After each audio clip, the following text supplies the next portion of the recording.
Hello, everyone. Good to be back.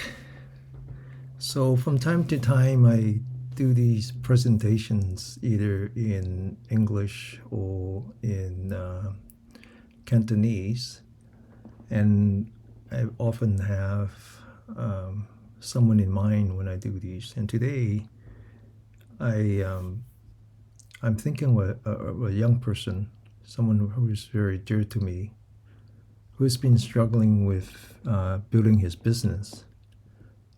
He's a customer-facing sales professional, which comes with a territory, a lot of pressure. On top of that, there's a lot of pressure in the personal front, and so he's really struggling with this. And from time to time, he's interested in meditation, but unfortunately, like most people who are interested in meditation, they think of it mainly as a stress reduction. And it's like taking a vacation basically without traveling. So they often would say, well, yeah, it's something I need to do, but maybe later. Right now, I'm really too focused and too overwhelmed with what I need to do.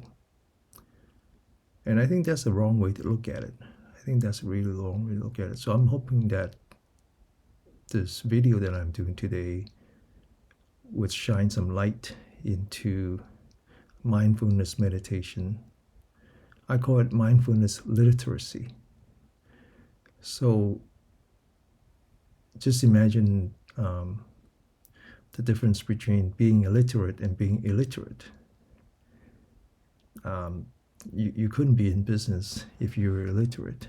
For the same reason, you couldn't be in business if you're illiterate in the mindfulness sense. So knowing how to master the mindfulness is it's not only necessary, but it's requires skill for being in business or in any profession, I believe. So that's what I want to talk about today. But I want to do it from a what I call a Hollywood perspective. I want to talk about it by showing two movies. One I've done before, and one is rather recent. The first movie I want to use is a movie it's almost 10 years old. It's a movie called Interstellar. Most of you probably have seen it.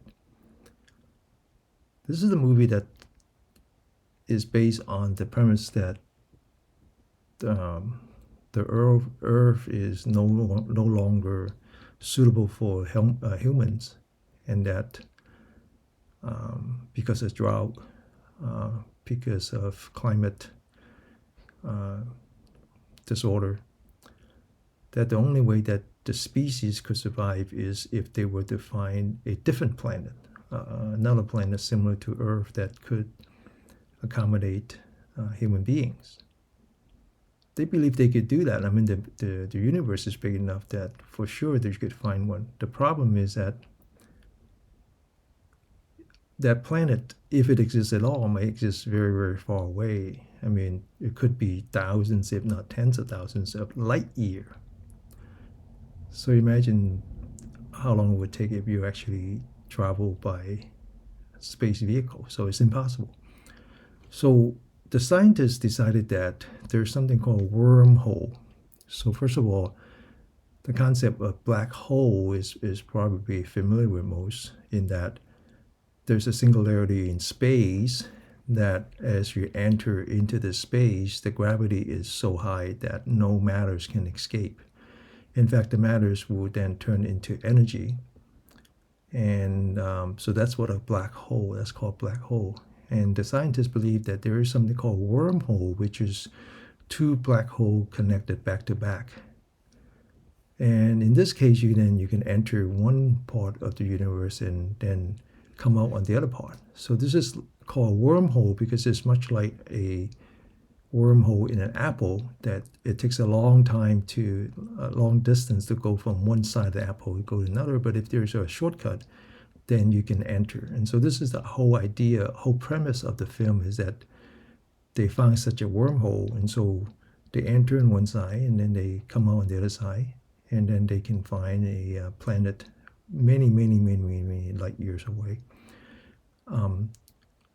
that is suitable for a human. And then the next part of the movie is how do they escape gravity. But that's not, they don't really talk about that part as much. So now what's interesting about this movie is that it's actually written by a scientist. Not only is it written by a scientist, all the special effects were supervised by the same scientist and his students. Now, I was at the university for 9 years, starting 1987. So around 1992, I spent 3 years sabbatical at Caltech. And so this was actually when Professor Kim Thorne was also at Caltech. And he was very famous, and his best friend is Stephen Hawking. And during the summer, when Stephen Hawking come out to Pasadena to spend his summer research, I would often see Professor Thorne and Professor Hawkins together at the faculty club. And he's known for his extending the work of the Einstein, as well as the work of other scientists, finding the unified theory between relativity and quantum physics. He, in fact, just recently, about 5 years ago, received a Nobel Prize. Now, when this movie was in planning stage, he had already retired from Caltech, and so he devoted his time in the popular art, and he actually co-wrote quite a few movies, including this one. And so everything that you see in this movie are based on the latest understanding of both quantum physics and relativity, and all the special effects were done by the students and Professor Thorne. And one part of the movie talks about the astronauts in the process of them looking for the suitable alternative planets. They landed in a planet called Planet Miller.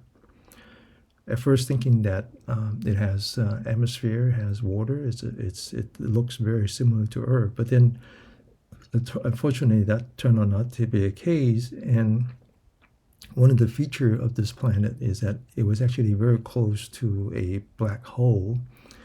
An idea of the relativity is that time is relative. So until Einstein, we always thought that time is constant. That is to say that time is the same everywhere in the universe. Einstein basically came and says, no, there's no reason for that. And he started with the assumption that the speed of light is constant everywhere in the universe, and he calls that the speed of causality. And then as a result, then time is relative. So time on Earth could be very different from time on Planet Miller. And in fact, Planet Miller being so close to the black hole, essentially at the edge of the event horizon, that every hour on Planet Miller corresponds to 7 years on Earth. And so these astronauts, after they landed on Planet Miller, they had a mechanical failure, and then they got stuck there for about 3 hours. And when they returned to the spacecraft, which was orbiting far away from Planet Miller, the colleague that they left behind had already aged 21 years. So that was a whole part of the story, plus other things. So that's what I want to talk about, is something called time dilation. Time dilation means that time is relative, and time can expand depending where you are at the universe. Now I want to bring us back to our practice, and explain what happens in a practice.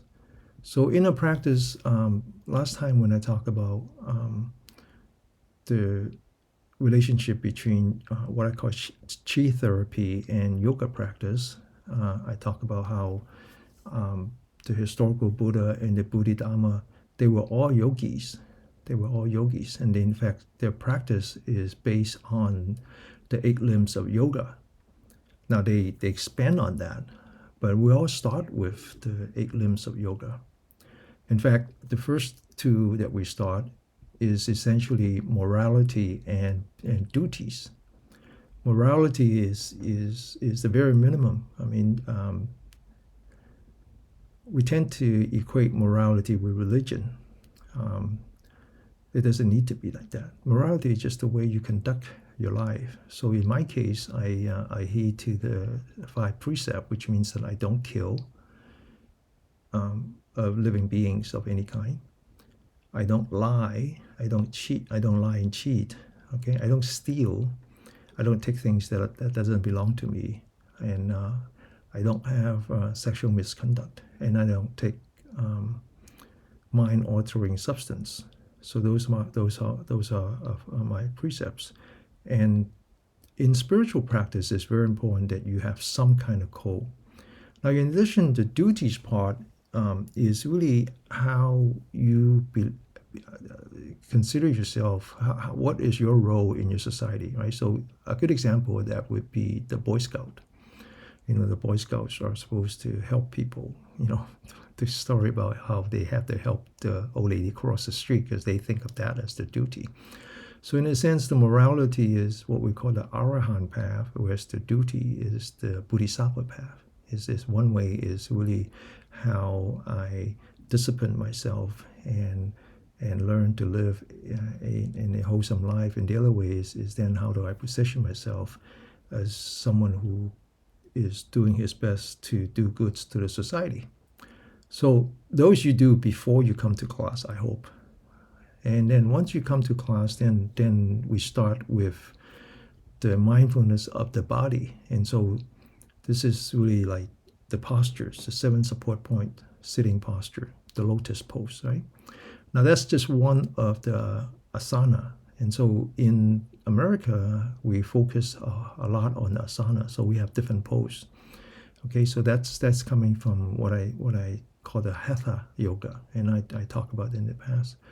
But to be able to contemplate your body and to calibrate your body, and that's very important. That's the very beginning, right? Is the body. The second part then is your breath. Okay, so it's the body and the breath before you go to the mind. Same thing with the breath. How do you observe the breath? How do you tame your breath? Then the next part of that is what I call the sense protocol. It's not exactly withdrawal of senses. It's not like you're trying to hide away from the outside world. It's really how you confront the outside world. But you do it in such a way that you think of yourself as the doorman, whereas the senses are the door. And so when something comes to you, you greet them, you accept them, and then you let go, right? You don't follow. And so that's what I call this sense protocol. Now, once you do that, then the next one is called a one mind, right? Keep coming back. And that's really where mindfulness is. Then finally, we have something called jhana. Now, jhana is the Sanskrit word. The Pali word is the Sanskrit word is with the D, jhana, whereas the Pali word is with the J. And when it's translated into Chinese, it's chana. Then it became chan. So then when it go to Japan, it becomes Zen. And then finally, you have something called samadhi, which is much harder to translate. Now, this 8 limbs of yoga, as it was practiced in ancient time, is really 6 limbs of practice, and then the remaining one, the dharana, jhana, and the samadhi, is really a state of perfection. And so, to really understand that, and then ultimately understanding time dilation, is that we really have to accept that our existence is beyond the body, right? So last couple of times I talk about the 5 layers of existence, which was the sort of the ancient yogic way of describing. They're like the Russian Tao's, one inside another. Russian Tao's right here. right? And then, of course, we think of it as three. So we abstract the first two as physical, then it's energy, and then it's the mind. So you really have to accept that there is this three layers or like five layers of existence going from the material to the energy to the metaphysical, right? Now, once you do that, then the next chart would make sense that our existence are really in these three realms. This is where we are right now. This is called the desire realm. This is called the desire realm, and then and then if you practice and you go beyond that, this is called the jhana realm, and then this is called the samadhi realm. So another way to say it is that this is the desire realm, this is the rupa realm, which is a form, and this is the rupa realm, which is formless. Okay, it's probably too complicated for a discussion, but what I wanted to talk about is the sense realm, which is where we are. And in the sense realm, we start with the hell, then the hungry ghost, then the animal, then something called Azura, and it's a human. Now above the human, we have something called the heavenly realm. There's six of them. So the next chart shows the six. And now the Buddha's descriptions of these six are in terms of his time scale. So for example, it says that the very lower one, that's called the four heavenly king realm. And so when you go into a temple, for example, you will see these four Dharma guardians. Those are the four heavenly kings. And it says that if you are in that realm, then every day in that realm would be 50 years on earth. Then it's 100, then it's 200, and so forth. Now what's interesting is that on planet Earth, on planet Miller, 1 day equal to 7 years, which means 24 hours, 1 day is 168 years. So that would be somewhere in here. So all I wanted to say is that this diagram that looks kind of, I would say hard to believe, hard to understand, actually is consistent with physics. It's actually consistent with physics, that it's a consequence of relativity, that time is not absolute in a universe. Time is relative. And as you get closer and closer to the singularity, time actually slows down. And very often you would hear meditators talk about how they would go into a deep meditation and thinking that they were only there for a couple minutes, and then when they came back, it could be a couple of days, couple of weeks, right? So that's what this movie talks about, is that when we do meditation, we're really trying to explore our different existence, our body, our energy, and our mind.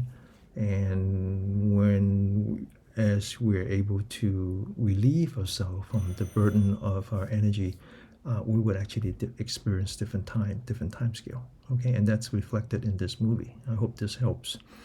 Now, the next movie is a very new one, just released a month, 2 months ago. It's called The 13 Lives, a movie directed by Ron Howard.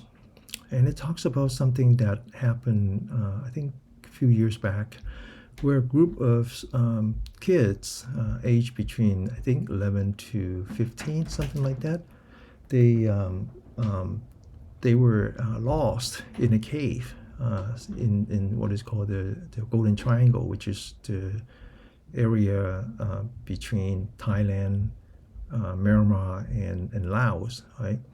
And and then the family discovered that they were lost, and then so eventually, and they were lost because of a rainstorm, because of a monsoon, and they got caught in the tunnel. And so this is the group of kids. There are 12 of them, and then there's a teacher right here. It's a teacher, and so all 13 of them were stuck in this cave. And by the time they found him, it's been 9 days. So a group of cave divers, with the help of a group of the special forces um, from Thailand Special Forces, trained by U.S. by the way, they attempt to go into this cave, which is like 4 kilometers long, 2.5 miles, and they swim for hours into the cave. And miraculously, they discover all 13 of them living. Now, there's a really beautiful story in this because it just turns out the teacher, the assistant coach, right here, he was 20 years old, and he was a monk.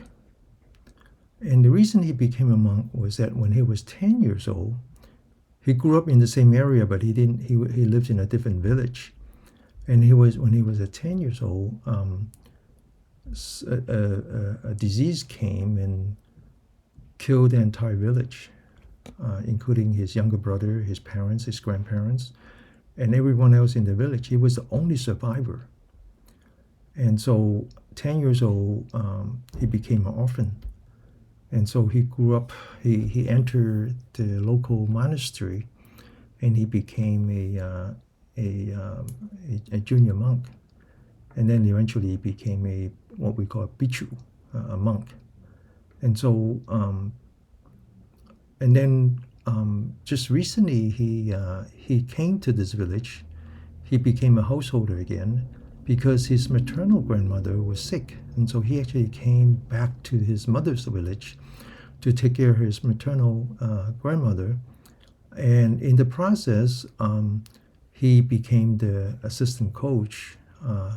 And these kids now, they're very interesting. Many of them have stateless. They're actually refugees because they live in the border between Thailand and Myanmar and Laos. And so they were stateless refugees. And often in this area, the adults were drug addicts because they have opium. And then it's very hard for kids to grow up. Many of them just couldn't find the right path. And so this coach became sort of the mentor for these kids, training them physically, learning to play. They have a soccer team, and then they go bicycling a lot. And they decided that they want to explore the cave, something that they are quite familiar with. But once they entered the cave, then came the monsoon, and then they basically could not escape anymore, and they keep running to the other end of the cave to stay alive. And so by the time they found the high ground, it's 4 kilometers from where they started, completely filled with water. Now, what's amazing is that during all this time, so the only food that they have was the snack that they brought in, and the assistant coach, as it turns out, didn't take a bite of any of the rations.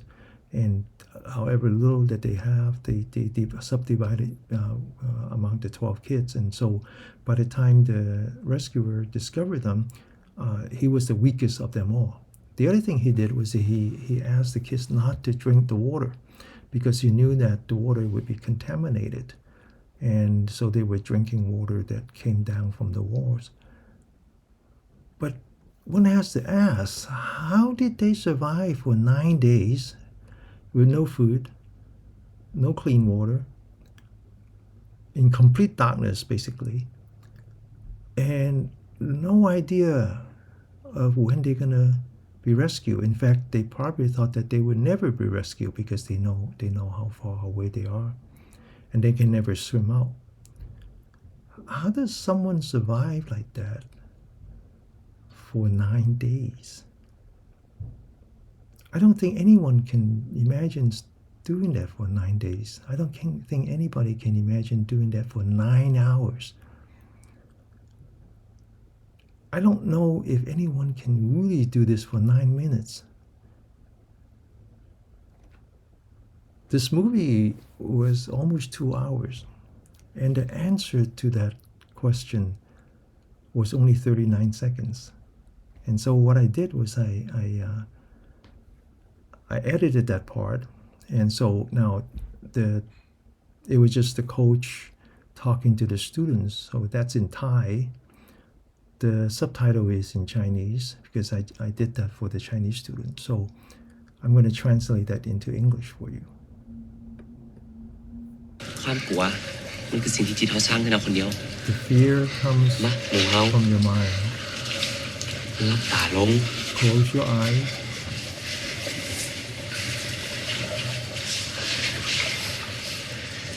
ทำใจให้ว่าง Let your mind be at peace.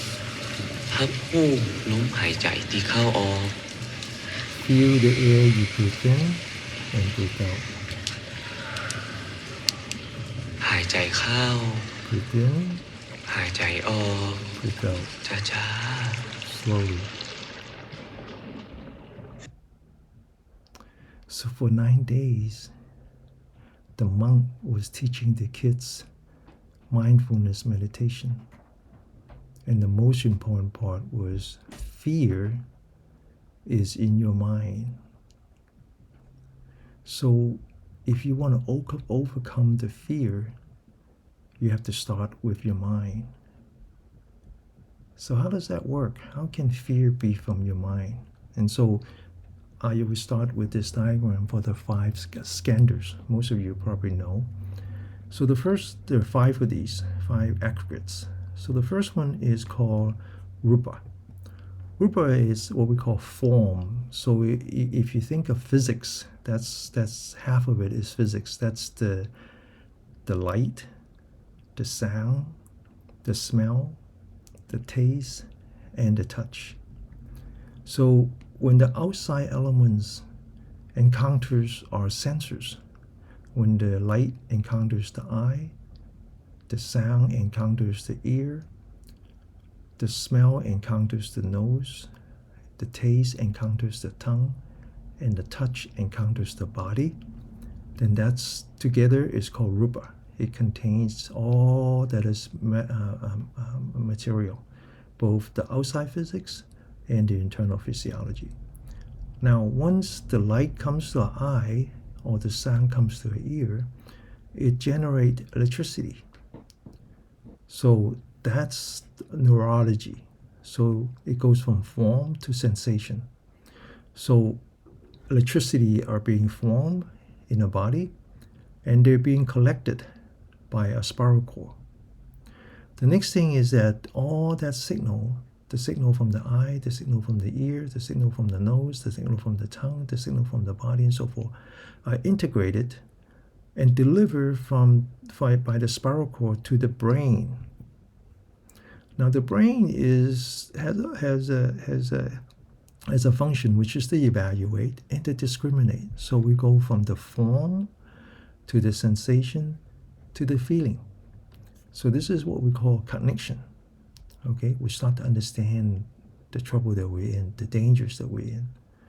Now, once we do that, then we generate emotion. Now, some of you might heard me talk about this topic, and the emotions can be described by 51 mental factors. 20 of them are what we call kusala, and the rest are called akusala.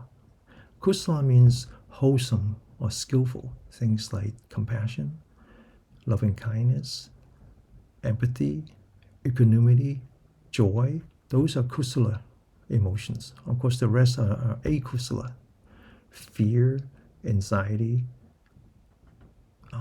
depression, so forth and so on.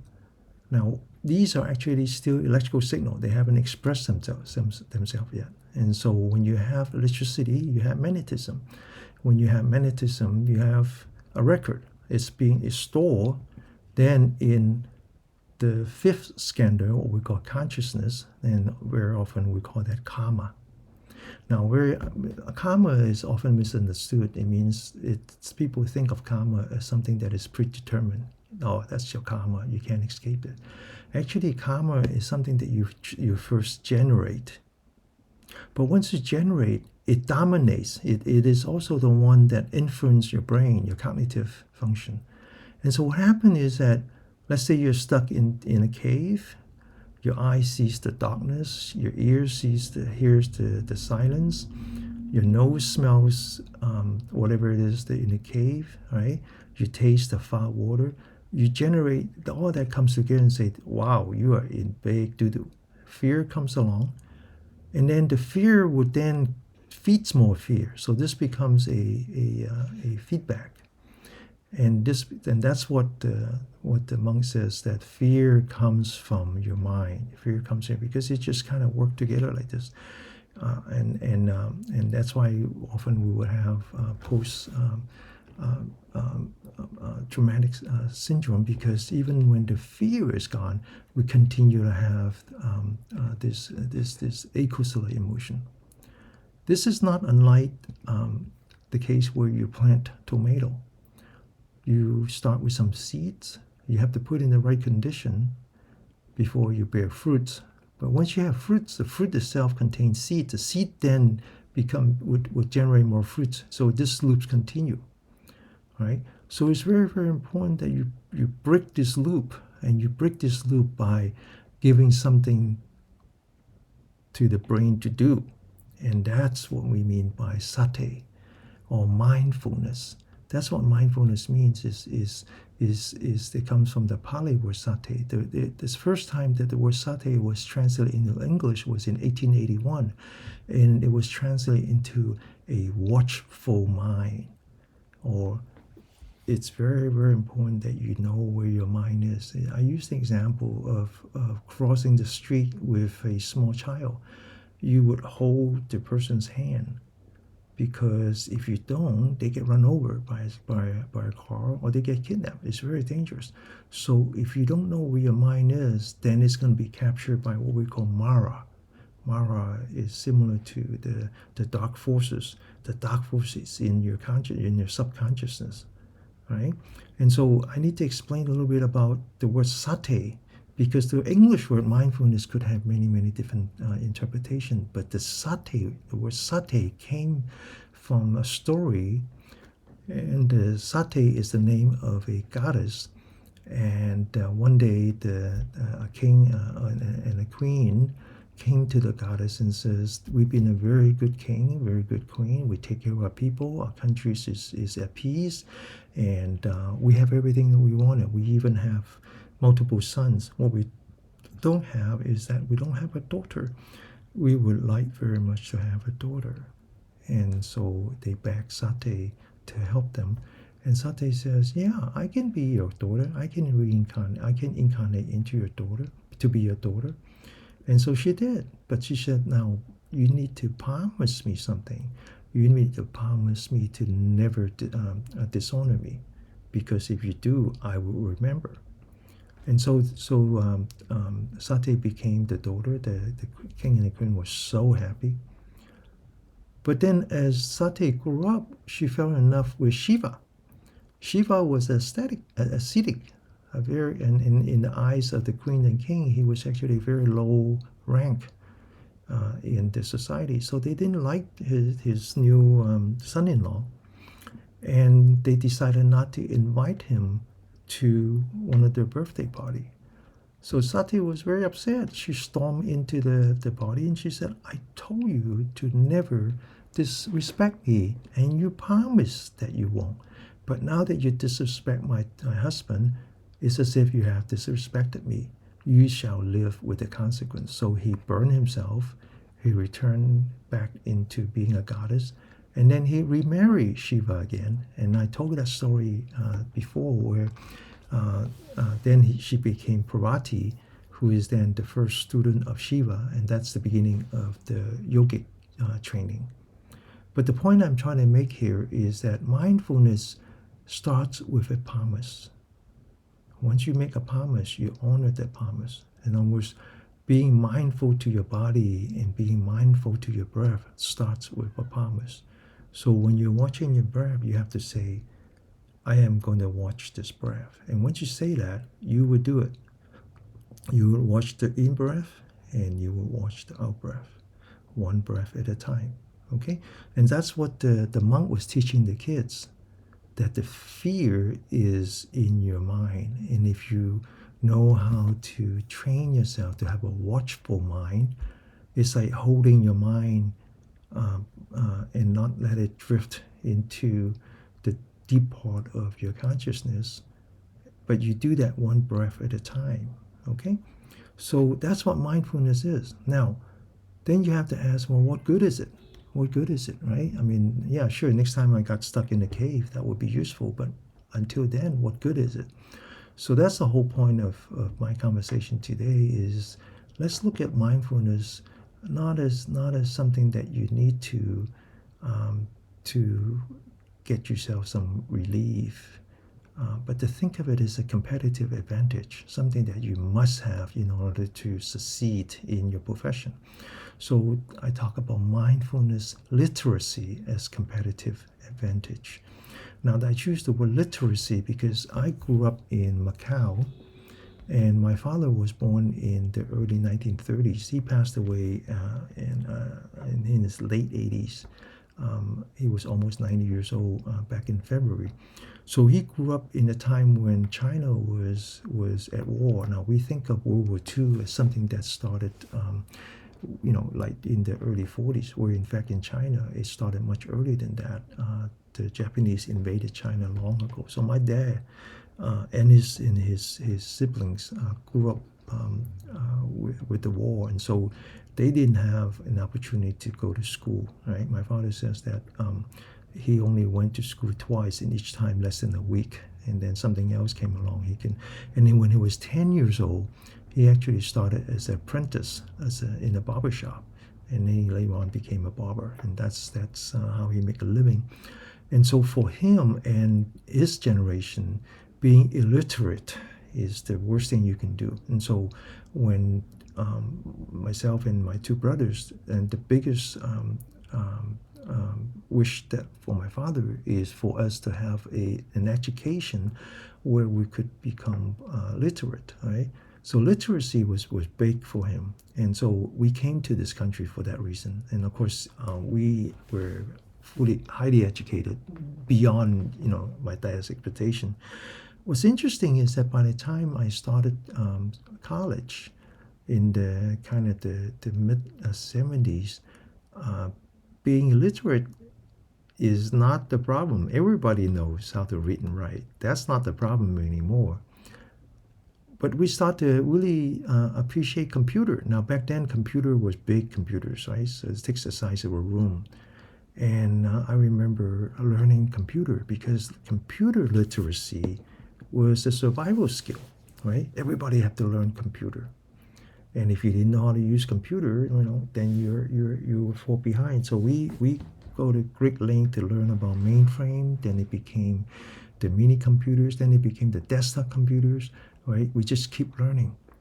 And then by the time I just started graduate school, knowing computer was not enough. Everybody knows computer as much as they know how to read and write. Then something else came along that not only do you have to know how to use the computer, computer was not a computing device as much as it's a presentation device. So we use computer as a word processor. We use computer to do PowerPoints. We started to do video. We started to do podcasts. So multimedia literacy became the survival skill. Everybody have to learn that, right? Now, of course, these days, actually not these days, actually I remember when I started my company, which was around the late 90s, we already had to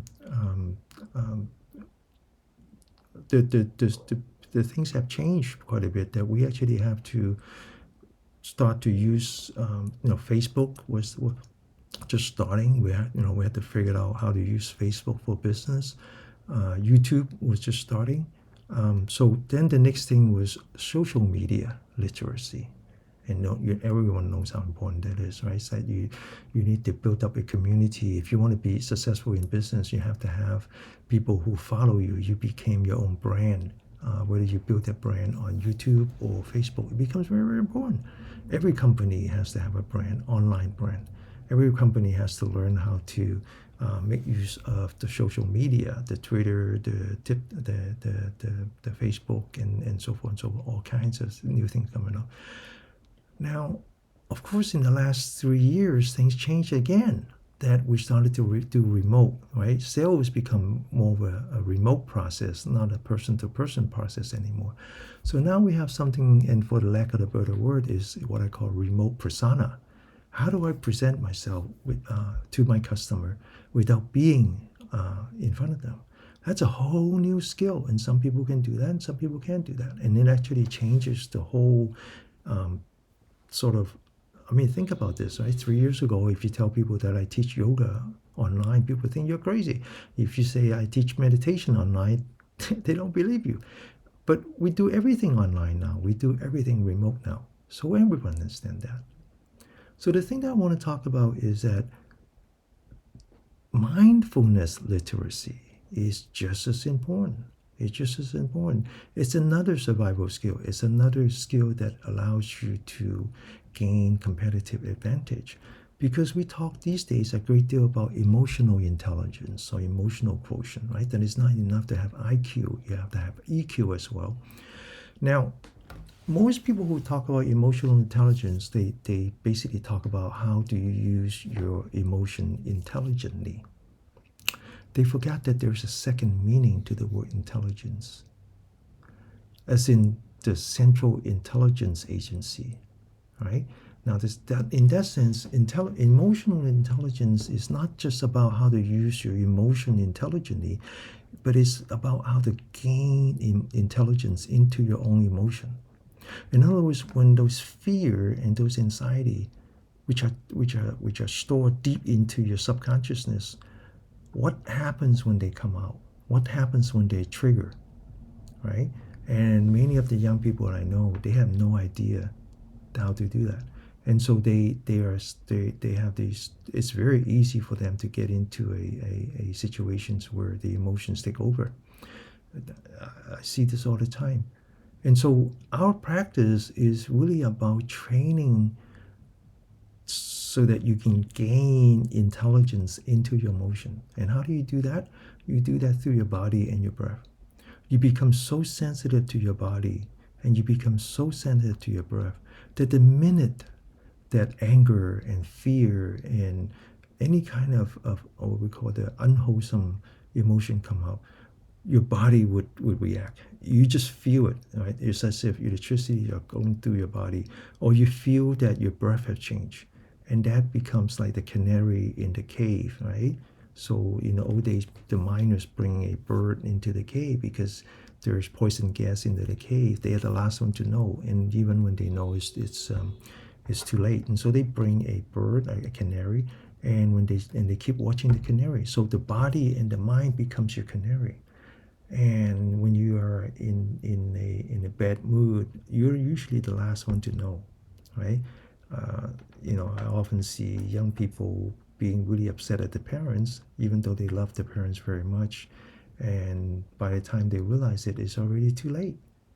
Okay? So, but if you have intelligence into your emotion, you know it very quickly. You know it very quickly. And you say, oh, this is bad. Let me just dial it down first. Okay? So, this whole idea of mindfulness literacy is competitive advantage. That's known. That's known in the Silicon Valley. Many of the CEO are practice meditation every day, every day. Many of the success people practice meditation. They practice it as a competitive advantage. In fact, you can put a dollar value to it. There's been a study that says that in the Silicon Valley, those who can meditate typically earn about $10,000 to $15,000 more than those who do not. That's not to say that they pay him more because he knows how to meditate, but it's because he knows how to meditate. He has a much better insight into his emotion. So his EQ is much higher. And as a result, he can move up the management, the leadership, much faster than anybody else. So that's all I wanted to say here is that mindfulness is a competitive advantage. It actually solves all your problems. It is the key that opens all lock. You want to be a better businessman? Mindfulness. You want to be a better son? Mindfulness. You want to be a better husband? Mindfulness. Seriously, because if you have a way of understanding your emotion, that's it. That's it. That's the solution. So in our training, in our training, it's about the body and the mind. We have exercises that teaches us how to be mindful to our body, how to contemplate our body, how to calibrate our body. And from that, we experience the chi, which is the energy. And the chi is really the bridge between the body and the mind. And then slowly, slowly, we enter into the mindfulness, from the mindfulness of the body to the mindfulness of mind. We also have, we spend a little bit of time on metta. And this is, if you think of one as clockwise and the other one would be counterclockwise. Metta is loving kindness. Okay? All right, so that's what I want to do. I hope this is useful to you, who is really overwhelmed with all these things that are throwing at you, your business, your health, your family, your personal relationship, and all that. Mindfulness is the key. Mindfulness is the key. It is going to be your competitive advantage. Okay, thank you.